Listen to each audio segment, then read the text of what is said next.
એવું કહેવામાં આવે છે કે આ દિવસથી ભગવાન વિષ્ણુ 4 મહિના માટે સૂઈ જાય છે, એટલે કે પોઢી જાય છે. પણ આવું શું કામ થાય છે? કારણ કે આજે દેવ પોઢી એટલે કે દેવ શયન એકાદશી છે અને આજથી જ હિન્દુ ધર્મના પવિત્ર ચાતુર્માસની પણ શરૂઆત થાય છે.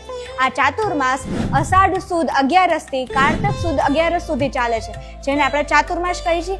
અને આ સમયે લોકો વિવિધ વ્રત અને પૂજા કરે છે. અને આ ચાતુર્માસ કારતક સુદ 11 એટલે કે દેવ ઉઠી 11 કે જેને આપણે દેવ દિવાળી તરીકે ઓળખીએ છીએ ત્યારે પૂર્ણ થાય છે. પણ તમને ખબર છે આની પાછળ એક સાયન્ટિફિક રીઝન રહેલું છે. ગીતાજીમાં શ્રી કૃષ્ણએ કીધું છે, અહમ વૈશ્વા નરો ભૂતવા પ્રાણીનામ દેહમાં આશ્રિત, એટલે કે હું લોકોના પેટમાં અગ્નિ બનીને ભોજનને પચાવું છું.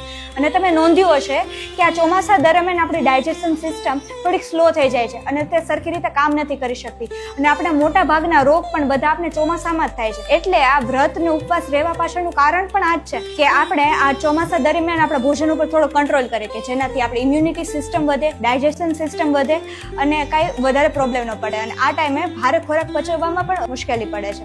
અને એટલે જ આ ચાતુર્માસનું મહત્વ છે. અને એટલે જ તો કહેવાય છે ને કે સનાતન ધર્મ પ્યોર સાયન્ટિફિક છે.